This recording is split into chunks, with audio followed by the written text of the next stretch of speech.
capítulo 1. Nós vamos estar a ler este primeiro parágrafo, estes primeiros dois parágrafos, do versos 1 a 9. Mas o que vai acontecer hoje, nós iremos dirigir toda a nossa atenção apenas ao primeiro verso e ainda iremos tocar um pouco no verso 2, mas para a semana vamos continuar no verso 2 deste primeiro capítulo.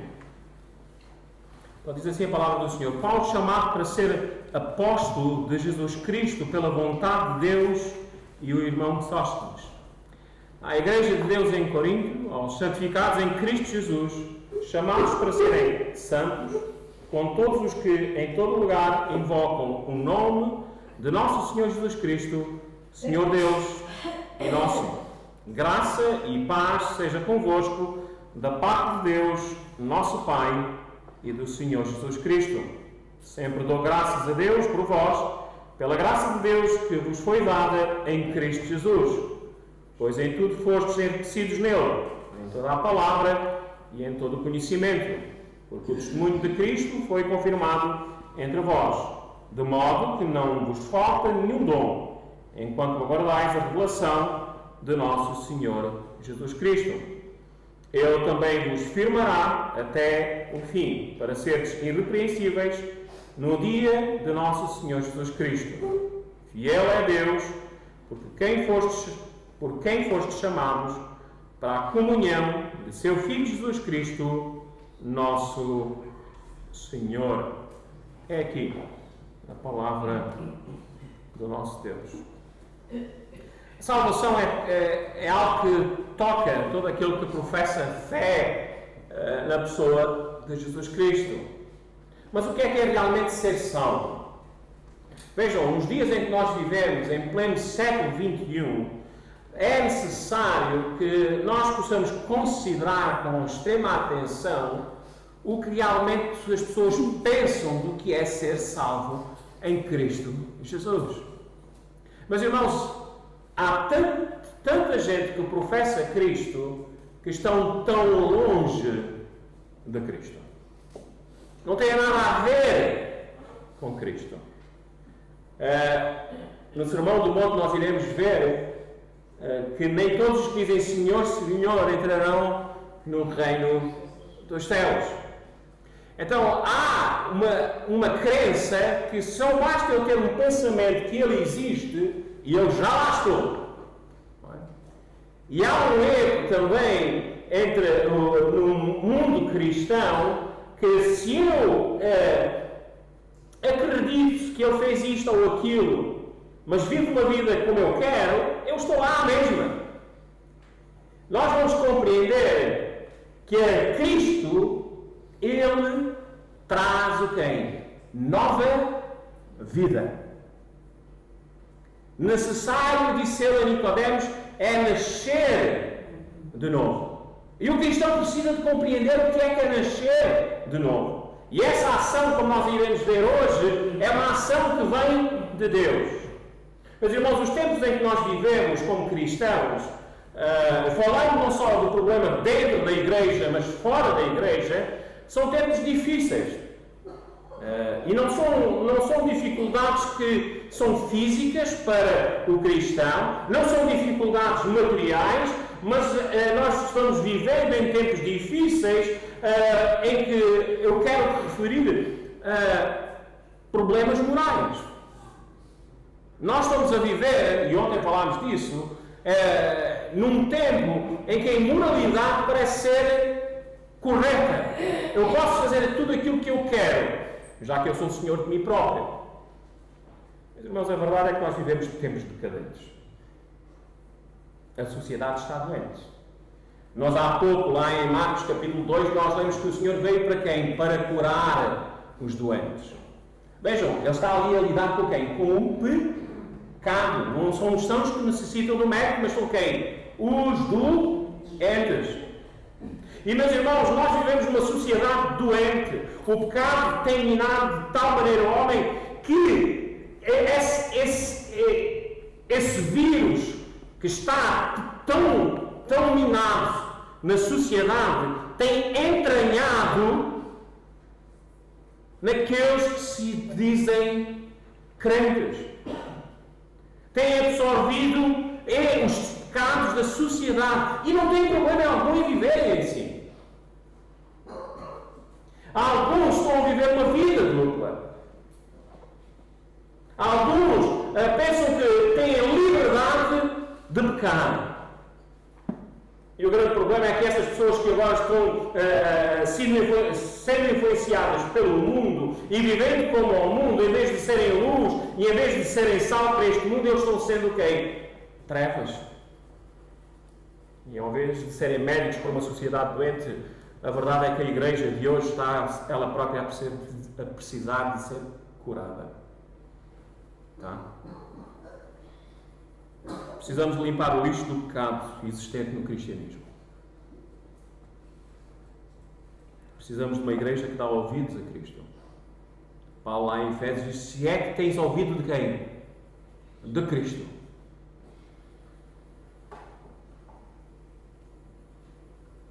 E deixares que Cristo haja em nossas vidas. Veja, a igreja que nós temos diante de nós, Coríntios, é um exemplo claro do que se passa hoje na igreja em pleno século XXI. Vejam, Paulo vem desafiar a igreja a ser um exemplo de sanidade para o mundo. Coisa que eles não estavam sendo. Vejam, Paulo irá dizer a eles para eles fugirem do erro do pecado, de tudo aquilo que o pecado estava fazendo no seio deles, e para eles passarem a ser realmente sal e luz num mundo doente e perdido. Era difícil? Era. Há poucos tempos o nosso irmão António Vieira deu um panorama destes tempos da igreja de Coríntios. Eu quero apenas lembrar alguma coisa. Esta igreja foi fundada por ele, nós lemos lá em Atos dos Apóstolos, no capítulo 18. Era uma igreja que estava numa grande cidade, Coríntio. Era uma cidade grande naquela altura, mas era uma cidade pagã. Tinha uma deusa local que chamava-se Aphrodite, a deusa da fertilidade. E tudo aquilo que acontecia, todas as coisas de pecado dentro daquela sociedade, sensualidade sexual, imoralidade sexual, todas essas coisas, era algo diário na cidade de Corinto. De tal maneira que quando alguém cometia algum pecado, alguma corrupção moral, eram chamados, era viver como um coríntio. Olha, aquele está a viver como um coríntio. Ou diziam, ele está a corintizar.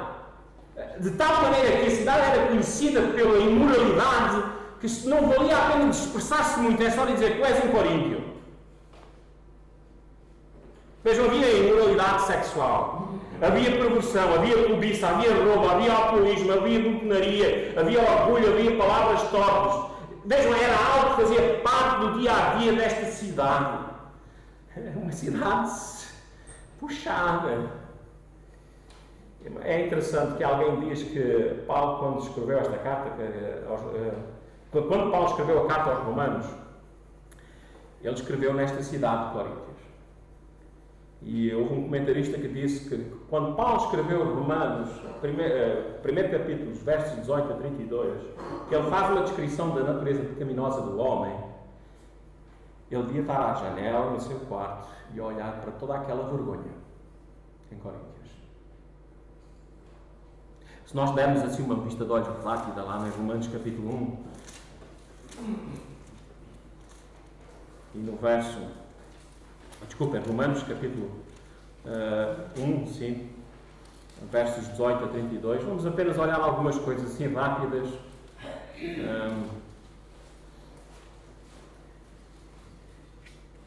Verso 18, só saber que Deus, a ira de Deus sobre o pecado, pois a ira de Deus se revela do céu contra toda a impiedade e injustiça dos homens, que impede a verdade pela sua justiça. É assim que começa o Evangelho, sabiam? Falando da ira de Deus. É porque antes, atrás, ele dá a introdução ao Evangelho, o Romanos, ele diz, porque não me avergonho do Evangelho, e depois entra ele a partir do verso 18, ele começa a falar do Evangelho.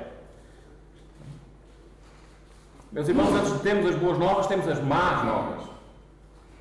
É dizer que somos todos pecadores e que a ira de Deus está sobre todo o homem. E vejam, somos de tal que em vez de termos recebido a Deus, diz o verso 21, porque mesmo tendo conhecido a Deus, não o glorificam como Deus, não lhe deram graça, pelo contrário, tornaram-se fúteis nas suas especulações, seu coração é insensato, se obscureceu. Isso éramos nós.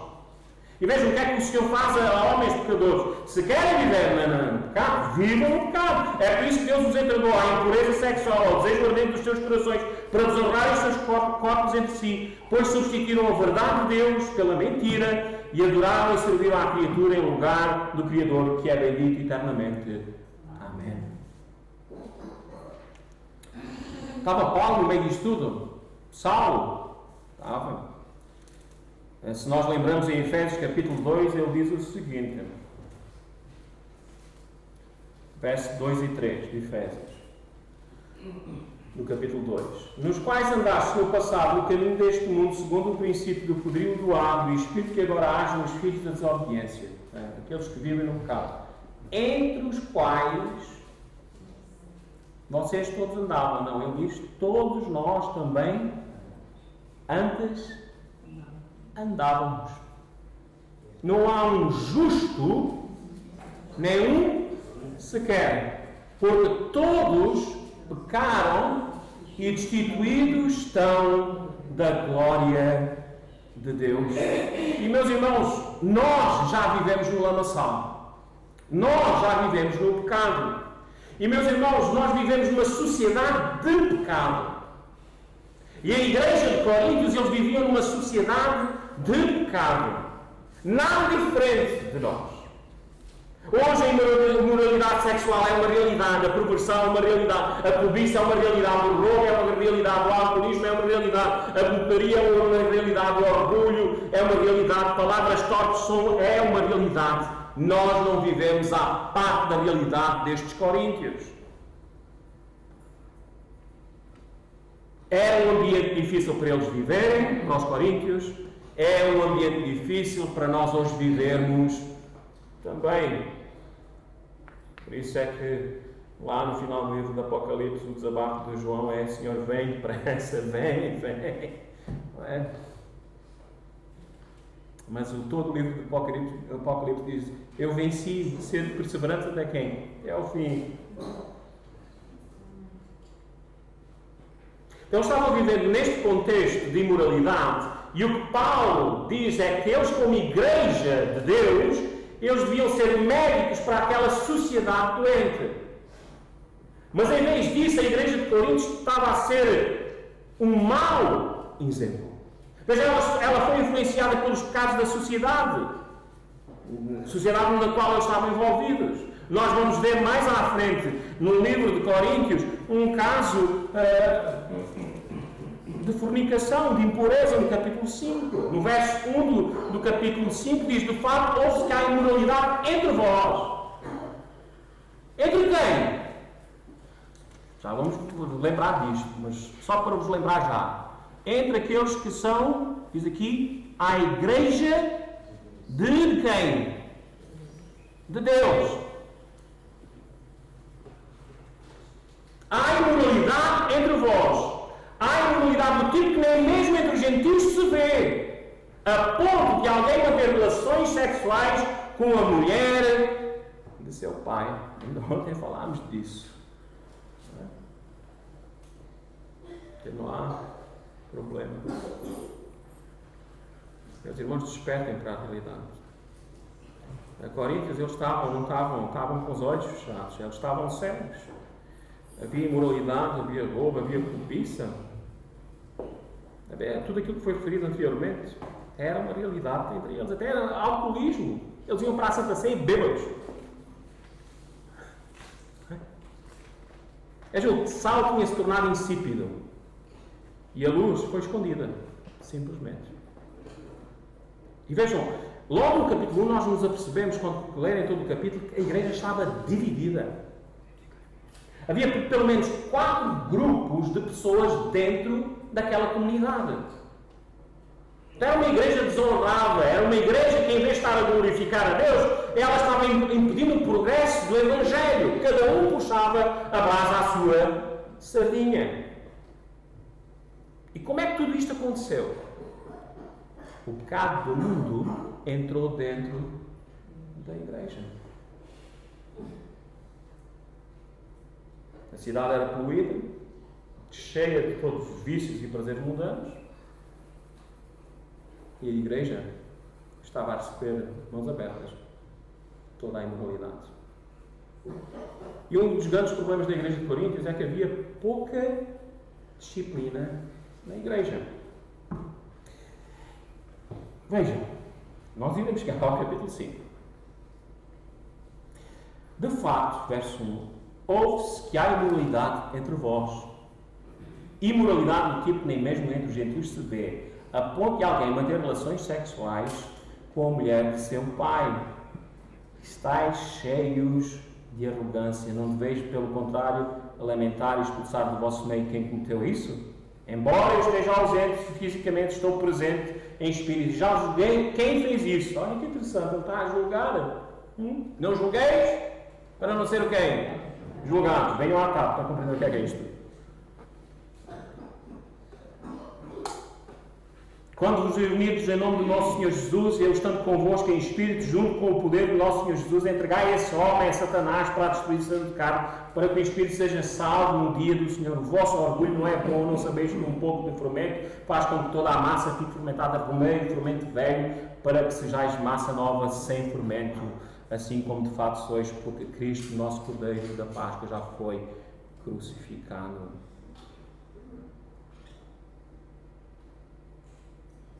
É interessante, ele se dirige a toda a igreja.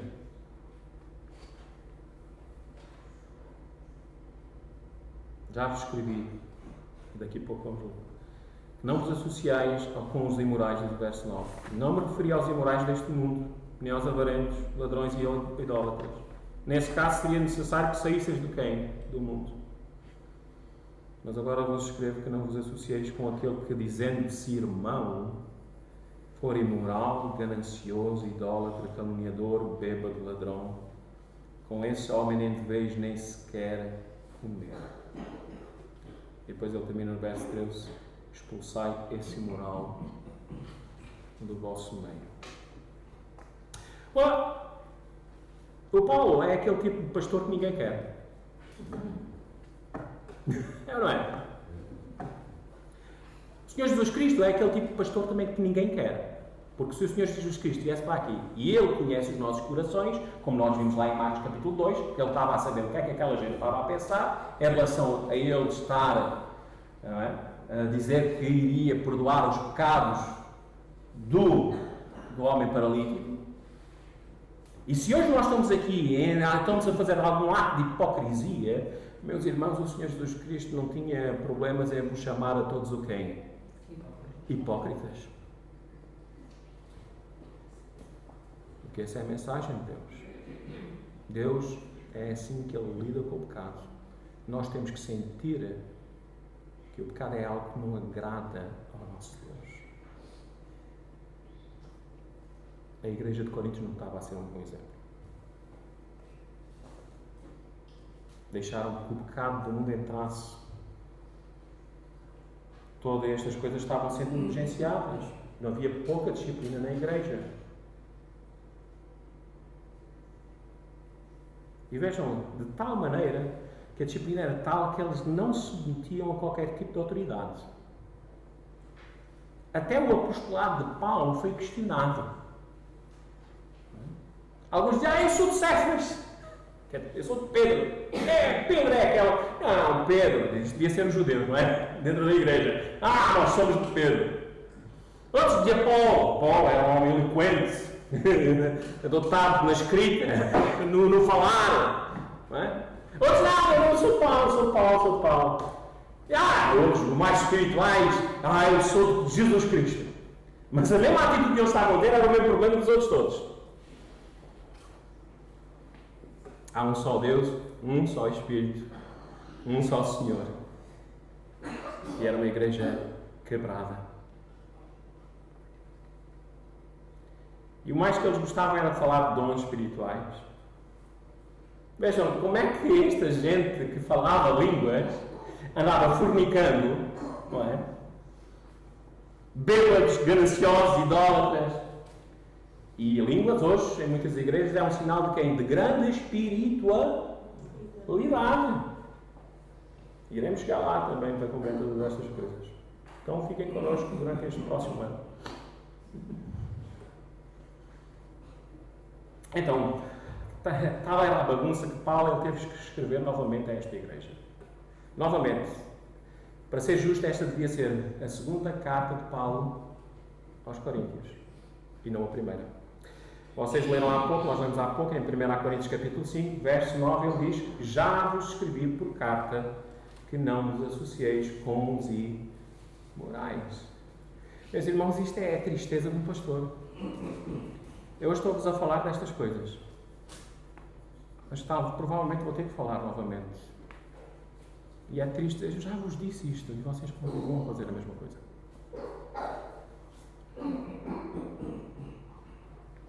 Então, ele vai escrever novamente à igreja de Coríntios para que eles possam se lembrar de quem eles são. Para que ele tenha também a autoridade de o fazer, porque ele vai estar a falar destas coisas, ele também vai lembrar à igreja de Coríntios quem Paulo é.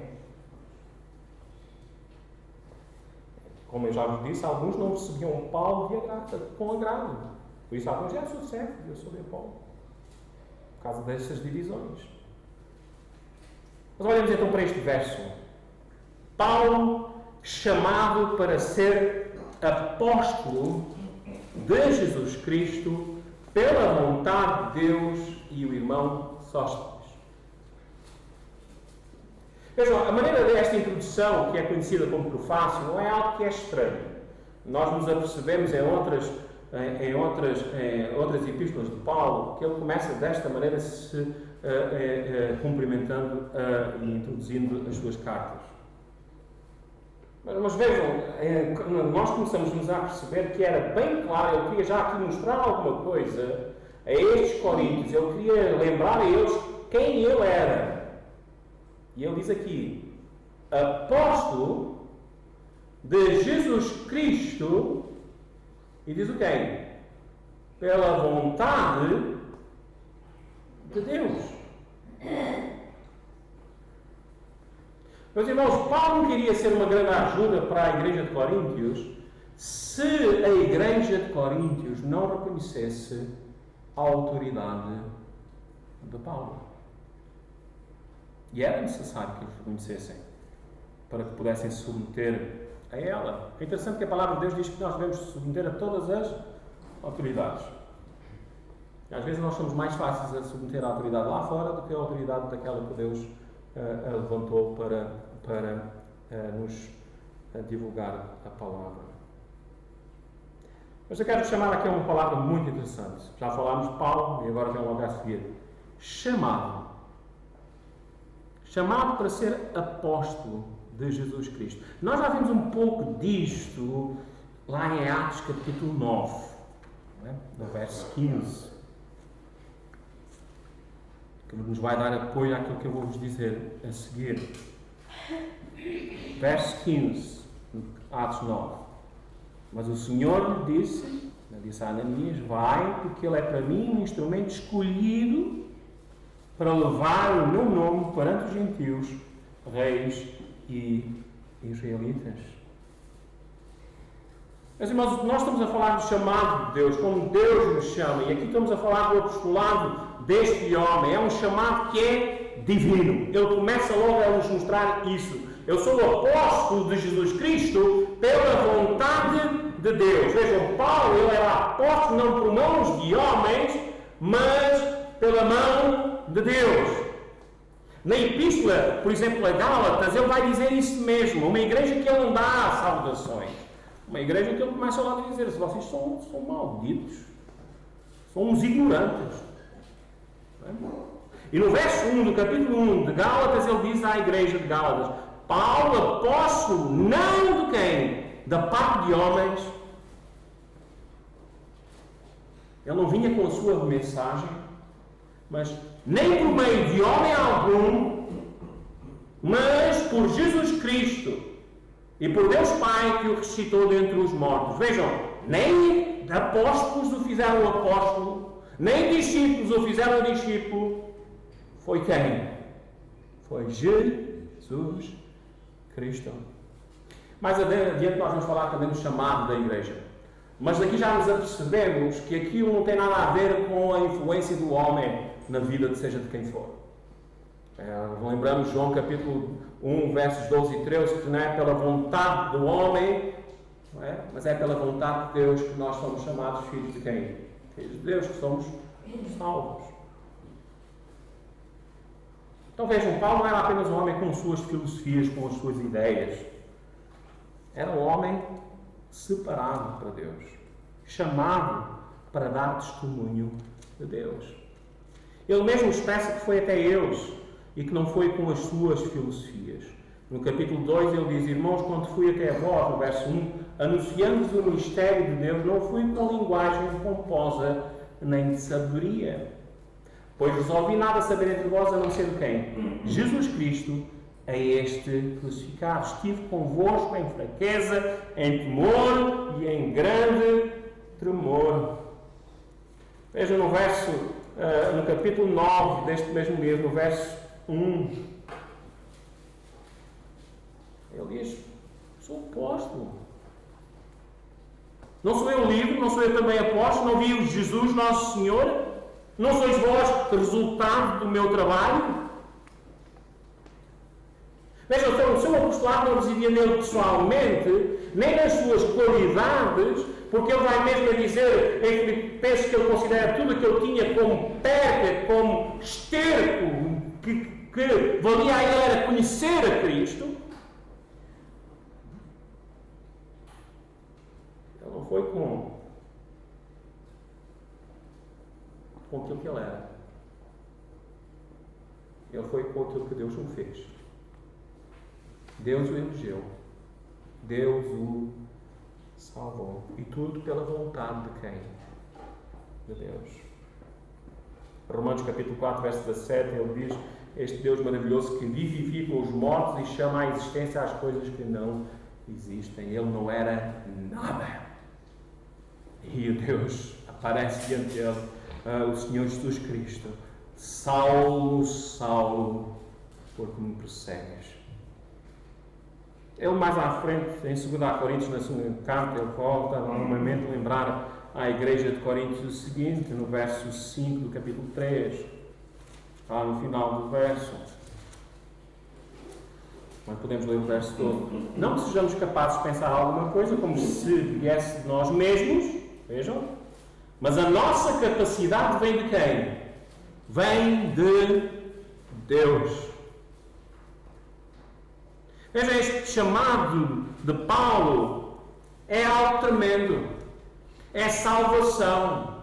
É milagre de Deus. Porque a salvação é um milagre de Deus, que Ele dá vida a uma alma moribunda, a uma alma morta. Ele vivifica aquilo que estava morto. E foi assim que aconteceu com Paulo.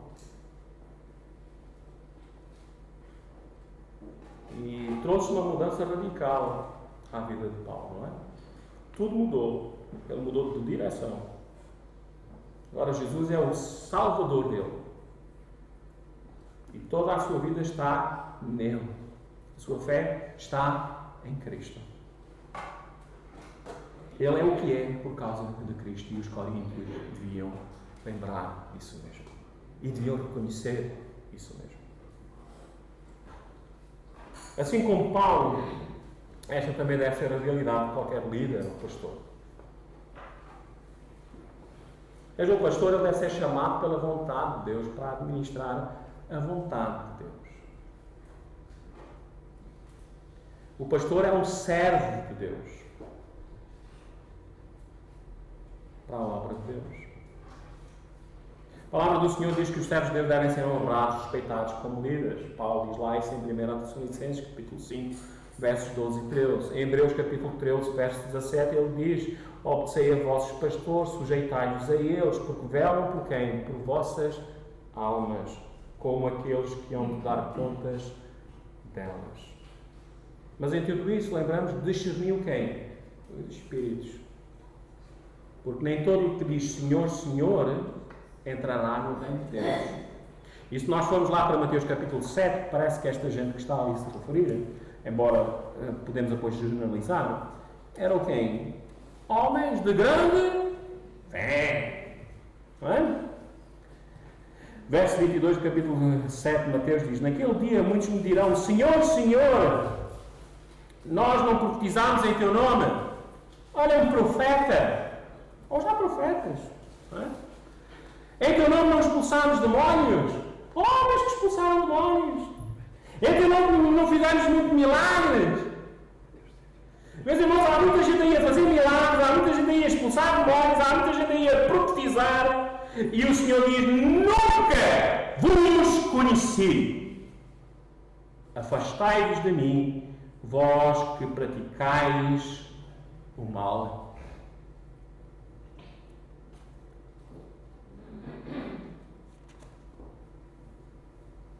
Então discernir os espíritos.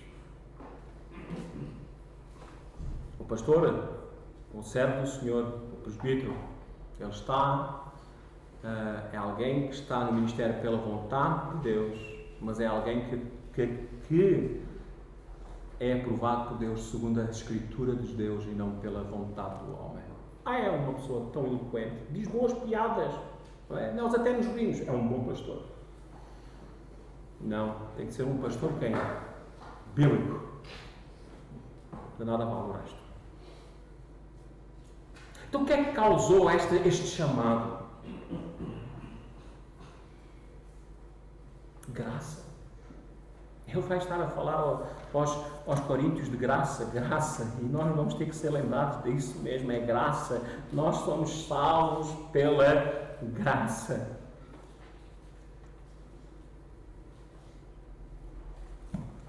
É graça atrás de graça. No verso 3, quando chegarmos lá, diz: a graça e a paz seja convosco da parte de Deus nosso Pai. Depois no verso 4 ele diz novamente: sempre dou graças a Deus pela graça de Deus que vos foi dada em Jesus Cristo. E assim como foi aos Coríntios, assim foi ao apóstolo Paulo, foi graça. Porque nós vimos que ele andava o quê? A perseguir a igreja, a pô-los na prisão. Não tinha qualquer problema que eles morressem, fossem apedrejados. E o Senhor o salvou. E disse logo: ele foi eleito para levar o Evangelho aos gentios. Ainda ele não tinha tido aquele tempo com o Senhor e já estava a dizer: ele vai fazer estas coisas todas. A nossa vida está nas mãos de quem? De Deus. Meus irmãos, que tranquilidade, que segurança Deus nos dá. Nós podemos dizer que não há momento nem passo algum que nós demos que Deus não esteja ao nosso lado e que o seu amor possa vacilar, porque Ele diz: eu sempre vos amei. Como Ele diz lá em Malaquias, no capítulo 1, no verso 1. Sempre nos amou. E Saulo já era amado por quem? Por Deus. Antes mesmo de ele nascer. Este é o amor salvador. Não somos salvos pelo que fazemos. Esta ideia de presciência, não é? O Senhor olhou para o futuro e viu que eu ia aceitá-lo e por isso Ele me salvou. Meus irmãos, vamos fazer uma matemática bíblica. O que é graça para vocês? Digam lá. É um favor quem? Imerecido. Então, se Deus olhou para o futuro e viu que ele ia me salvar e ia escolhê-lo, é favor imerecido ou é favor merecido? Merecido. Então, como é que nós estamos a lidar com a palavra de Deus? Estudai a palavra do Senhor. Discernir os espíritos. Ser como aos brilhantes. Analisai. Deus te salvou sendo tu ainda o quê? Pecadora.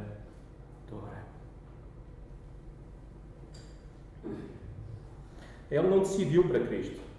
Ou como este versículo está aí, ainda nos tempos da nossa incredulidade. Não é?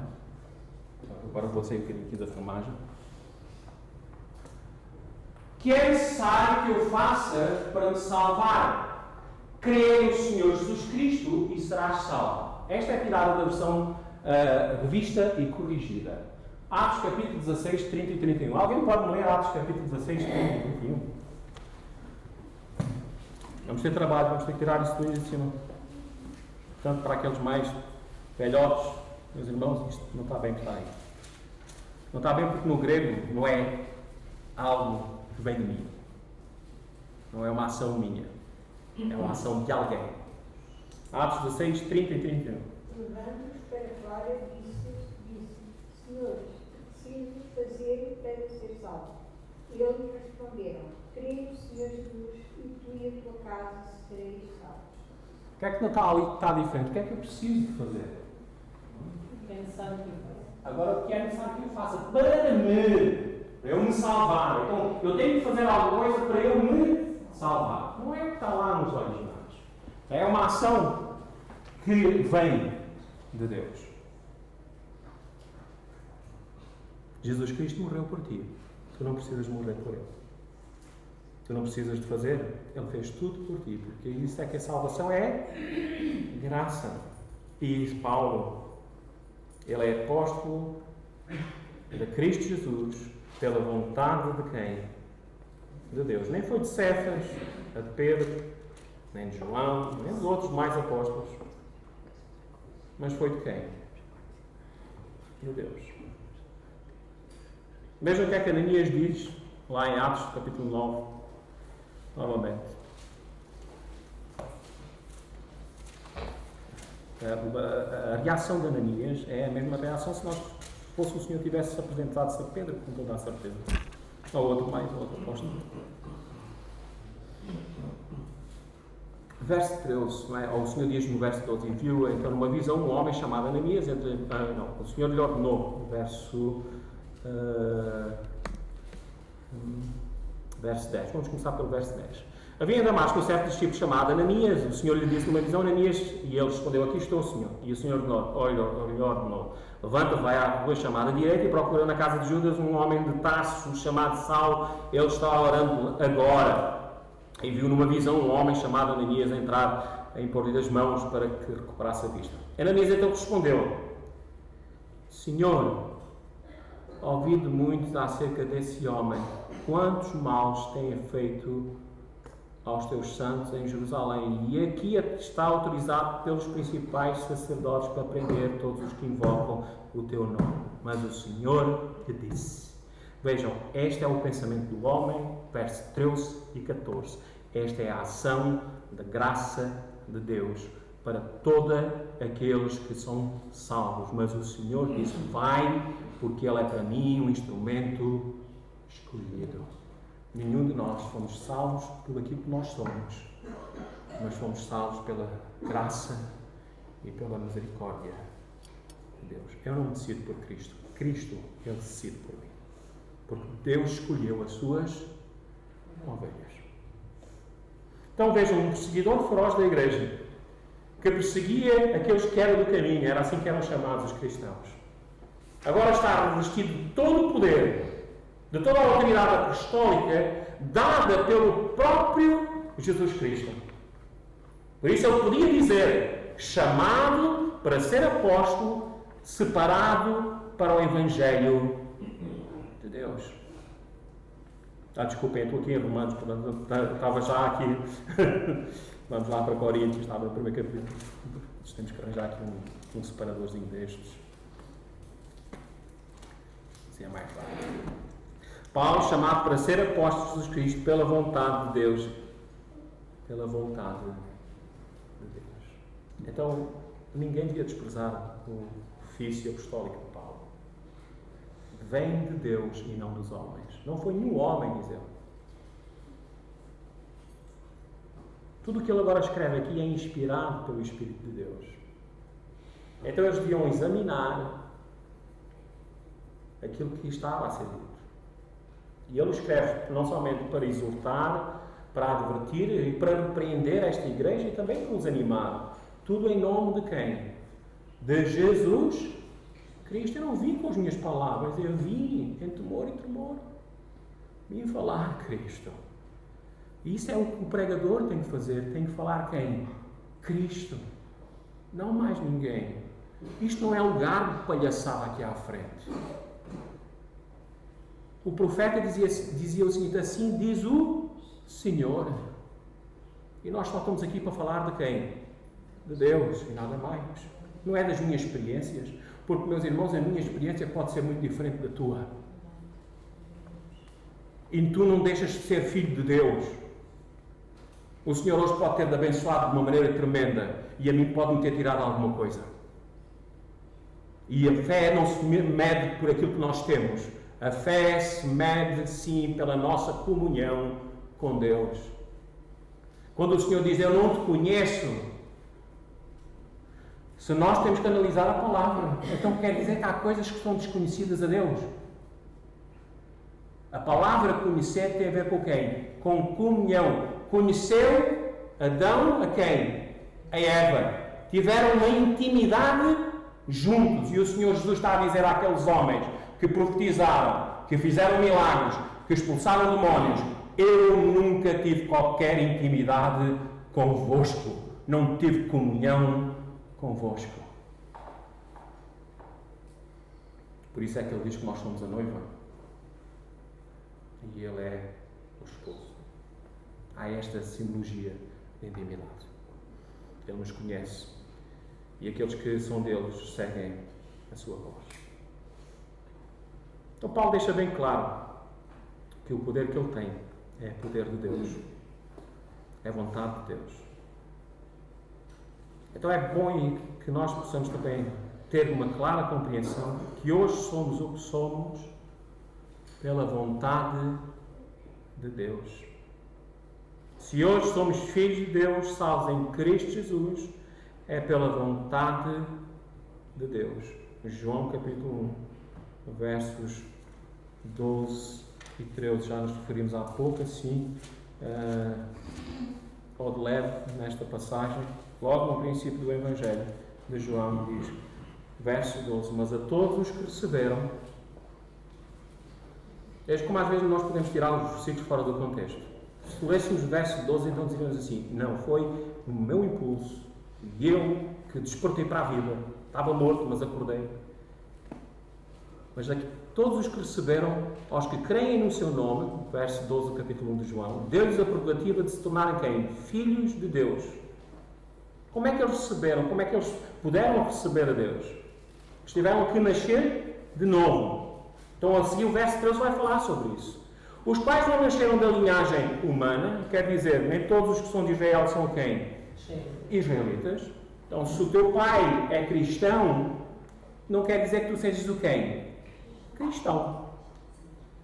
Nem do desejo da carne, quer dizer, não há nada em nós que diga eu amo a Deus, porque não há um justo nem um sequer, não há ninguém que busca quem? A Deus. Não há ninguém. O que é a definição de ninguém? É que há alguns? Não. Porque todos pecaram e destituídos estão da glória de Deus. Por isso é que é amor, por isso é que é graça, por isso é que quando nós oramos, nós dizemos: Senhor, eu estou grato porque Tu, Senhor, me salvaste, porque eu estava perdido e Tu me achaste. Oh, que graça inaudita. Vejam, nem da vontade do homem. O Senhor diz para nós orarmos. O Senhor diz para nós ensinarmos. Mas não existe poder em mim em vos salvar. Não existe poder em mim em salvar os meus filhos. Há vontade minha, mas não é a minha vontade. É a vontade de quem? Como diz o verso? Mas de Deus.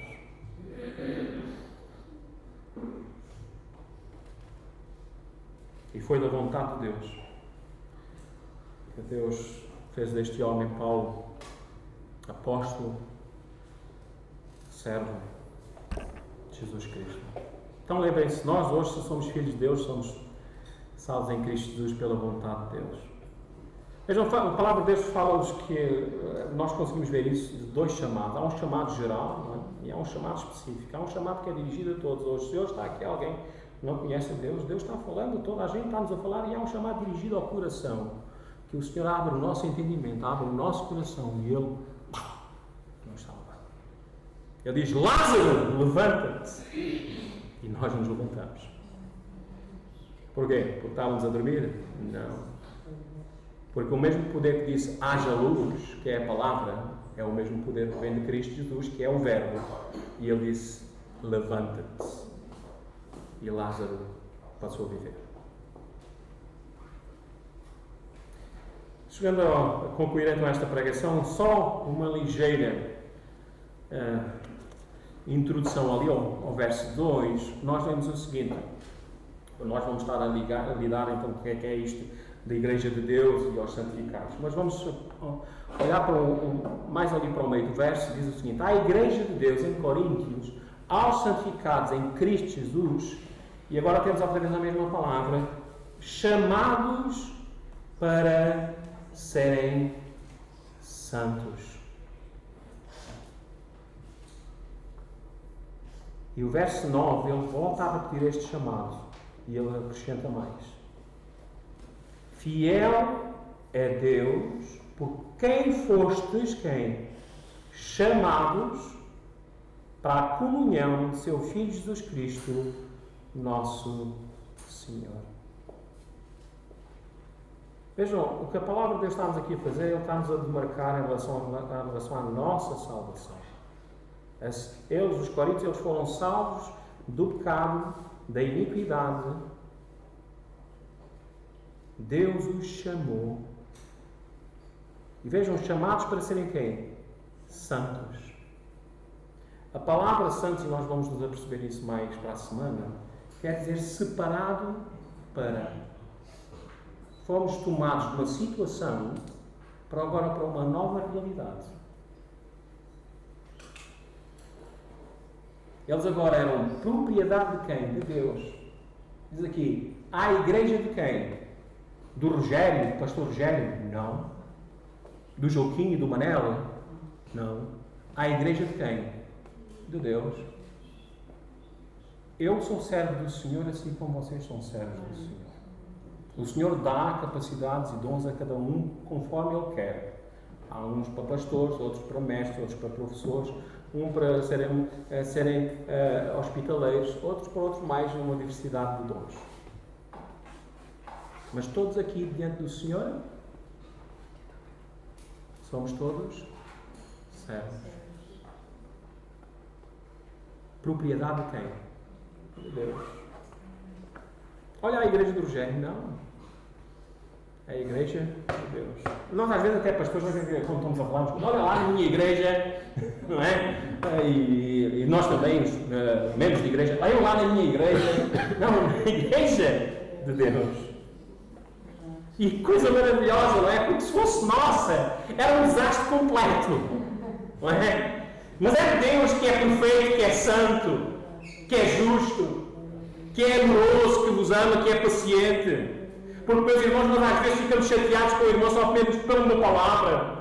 E nós vamos ver que o Senhor mais à tarde vai nos dizer: não julgueis para ser julgados. Vocês têm que ter o mesmo cuidado às vezes quando julgam os vossos irmãos, porque vocês fazem as mesmas coisas e da mesma maneira que vos condenam os outros, vocês devem se condenar a vocês próprios.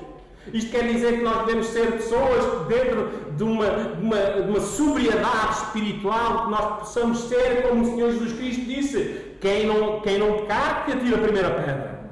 Nem não justificou o pecado, disse: vai e não peques mais. Não é? Meus irmãos, às vezes fazemos juízos e condenações que Deus não faz. Porque é difícil me aguentar. E eu todos os dias dou graças ao Senhor por Ele me amar. Eu espero que vocês façam o mesmo. Porque eu sou homem pecador. Só pela graça de Deus e pela sua misericórdia eu posso dizer que sou filho de Deus. E Paulo só podia dizer: eu sou apóstolo de Jesus Cristo pela graça e pela misericórdia de Deus, pela sua vontade. Então, como qualquer incrédulo que nós éramos, cegos no entendimento, não podemos, nem tínhamos qualquer desejo para as coisas de Deus. Éramos surdos no coração. Não tínhamos entendimento da palavra de Deus. Estávamos mortos no conhecimento. Não tínhamos qualquer atenção a Cristo. E fomos o quê? Chamados. Pela graça sois salvos. Não é? Pela graça. Por meio do quê? Da fé. E isto, o quê? A fé não vem de quem? De vós. É dom de quem? É dádiva de Deus. Deus vos tirou da morte para a vida. Mas, irmãos, já vimos que as coisas para estes coríntios não estavam sendo fáceis. Deus nos salva para nós sermos o quê? Santos. Deus nos separa do pecado.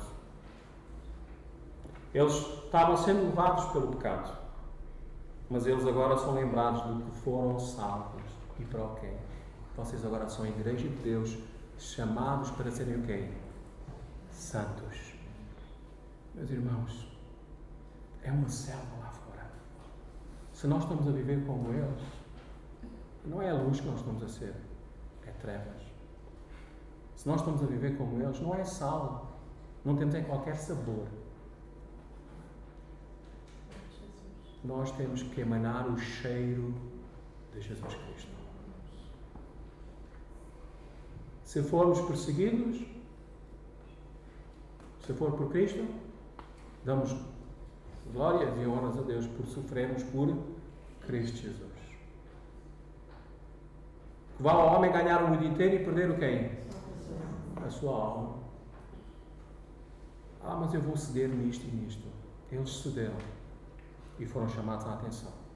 Se hoje tu estás em pecado, cai diante dos pés deste Deus que é gracioso, misericordioso e amoroso, para te salvar, para te limpar, para te pôr no caminho, que é o caminho que nos leva a Jesus Cristo.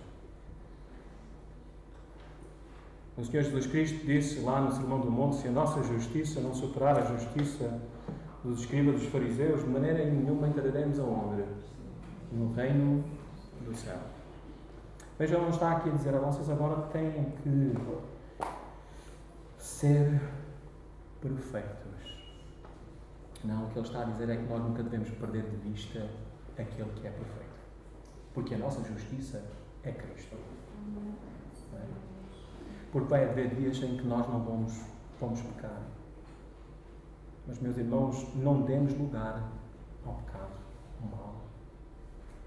Lá por a graça superabundar o pecado, não nos é dada a liberdade de nós vivermos no pecado.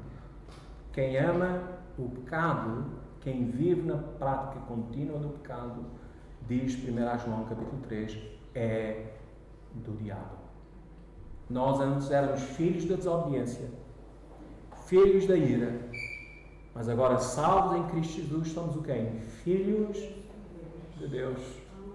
A santidade é algo que se exige, que se denota na vida do cristão. Porque a santidade que sai de nós é a manifestação da presença do Espírito de Deus em nós, que é santo, justo e reto. Que Deus nos abençoe a todos. Que vos guarde deste mundo, porque os tempos são difíceis. Amém.